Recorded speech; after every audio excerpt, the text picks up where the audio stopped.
পাখিদের গল্প। লালু ও নীলুর বন্ধুত্ব। লালু ও নীলু, পাহাড়ের উপরে একটি শুকনো ডাল। Simple Simon met a pieman going to the fair.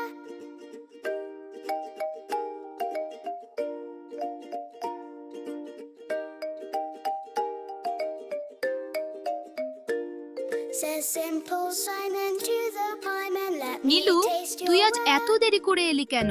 আমি তো অনেকক্ষণ ধরে তোর জন্য অপেক্ষা করছি। আরে বন্ধু, আসছিলাম তো সময় মতোই, কিন্তু পথে ওই দুষ্টু চিলটা পিছু নিয়েছিল।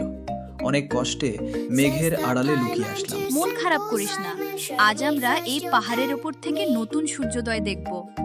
দেখ, আকাশটা কেমন তোর গায়ের রঙের মতো হয়ে আছে। খাবারের সন্ধানে জঙ্গল, ঘন জঙ্গল, অনেক রঙিন ফল ঝুলে আছে। লালু, এই দেখ, এখানে কত মিষ্টি লাল ফল পেকে আছে, একদম তোর রঙের মতো লাল। ঠিকই বলেছিস, কিন্তু নীলু, একটা কথা বলো তো, সবাই বলে আমরা পাখিরা নাকি শুধু নিজেদের কথা ভাবি।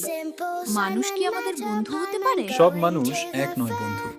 কেউ আমাদের খাঁচায় বন্দি করে রাখে, আবার কেউ এই হাড় কাঁপানো শীতে জল আর দানা দেয়। ঝড়ের কবলে দুই বন্ধু। হঠাৎ আকাশ কালো করে মেঘ এবং বিদ্যুৎ চমকানো। নীলু, তাড়াতাড়ি ওই পাথরের গুহাটার দিকে আয়, খুব বড় ঝড় আসছে।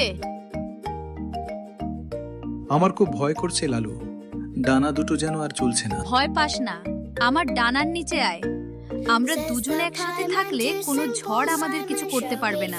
হারানো বাসা ও নতুন আশা। ঝড় থেমে যাওয়ার পর একটি ভাঙা বাসা। হায় কপাল, আমাদের খড়কুটো দিয়ে বানানো ছোট্ট বাসাটা একেবারে নষ্ট হয়ে গেছে। মন ছোট করিস না নীলু, বাসা ভেঙেছে তো কি হয়েছে, আমরা আবার নতুন করে বানাবো।